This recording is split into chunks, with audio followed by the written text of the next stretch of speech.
Ambassador Zethkar adjusted his crystalline appendages as he reviewed the file for the third time that cycle. The holographic display flickered with data about the species designated as humans from the third planet of an unremarkable yellow star.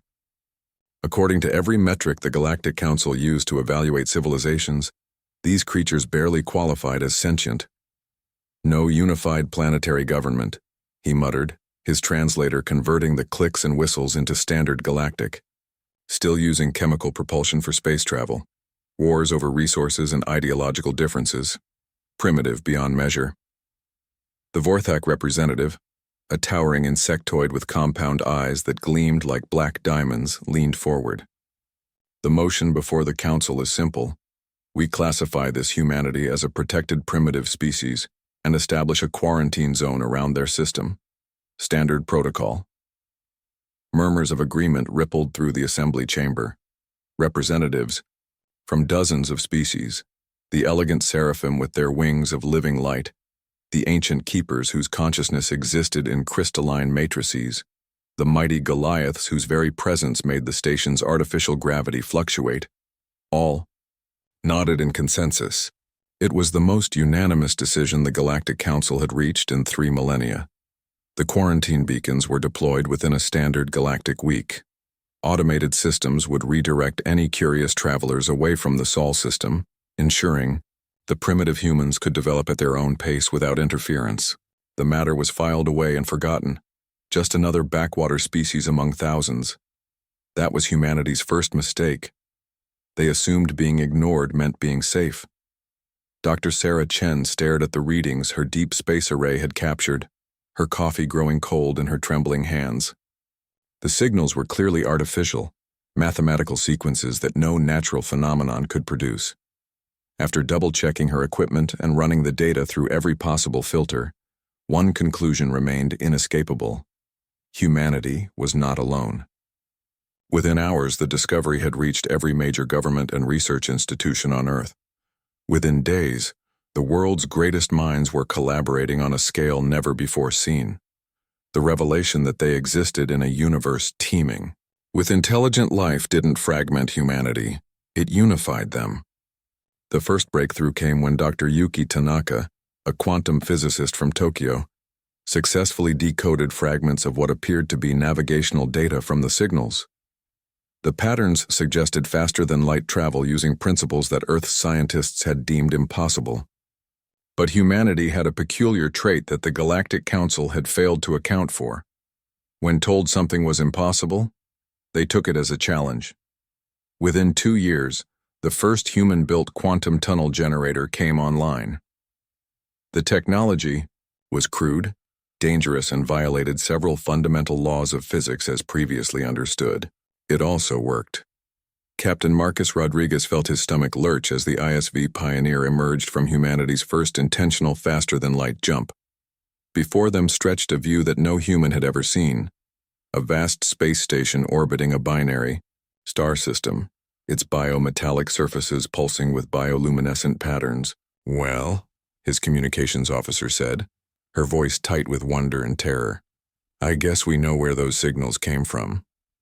The station's automated systems immediately detected the primitive vessel and began standard quarantine protocols.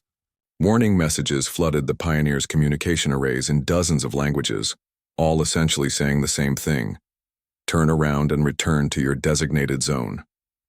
Rodriguez smiled grimly. Send them our response. The message was simple. Hello. We're here to talk. Ambassador Zethkar's crystals flared bright red, a sign of extreme agitation, as he processed the impossible report. What do you mean they're here? The quarantine? The quarantine is intact, Ambassador. His aide replied nervously.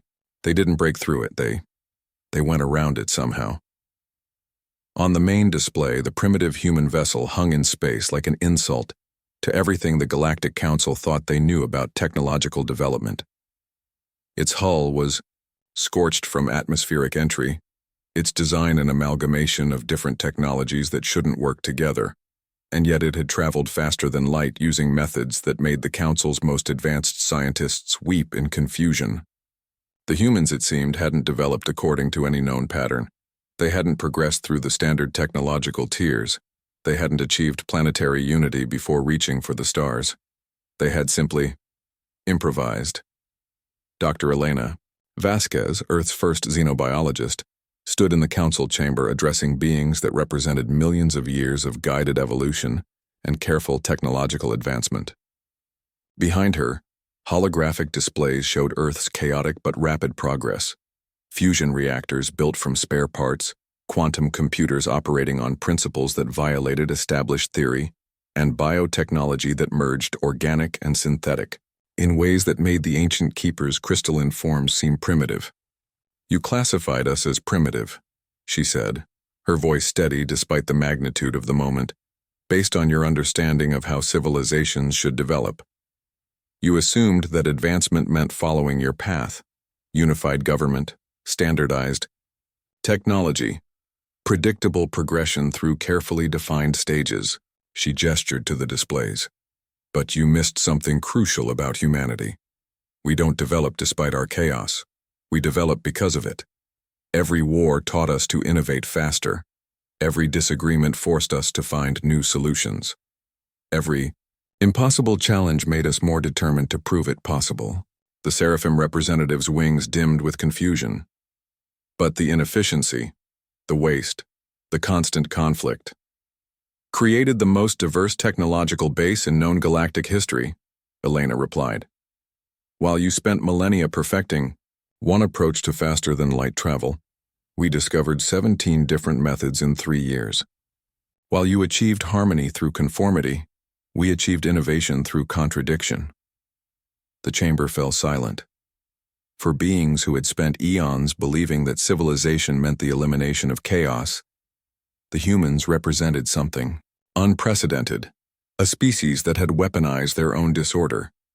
Ambassador Zethkar's crystals flickered through a spectrum of colors as he processed this revelation. The humans hadn't rewritten the rules of technological development. They had ignored the rules entirely and succeeded anyway. In the months that followed, human technology began spreading through the galaxy at an unprecedented pace. Their chaotic innovations solved problems that had plagued advanced civilizations for millennia. Diseases that had resisted treatment for eons yielded to human biotechnology. Energy crises were resolved with fusion reactors built from salvaged materials. Social conflicts found resolution through humanity's inexplicable ability to maintain diversity while working toward common goals. The Galactic Council faced a choice: admit that their understanding of civilization was fundamentally flawed, or watch as a primitive species revolutionized the galaxy around them. They chose adaptation. The final entry in Ambassador Zethkar's report would become required reading in diplomatic academies across the galaxy. Recommendation: all future first contact protocols must account for the possibility that a species may achieve advancement through methods that appear contradictory to established theory. The humans have demonstrated that chaos properly harnessed may be the most sophisticated organizational principle in the universe. Classification amended from primitive to unprecedented. Humanity had done more than rewrite the rules. They had proven that the best rules were the ones that made room for rewriting themselves.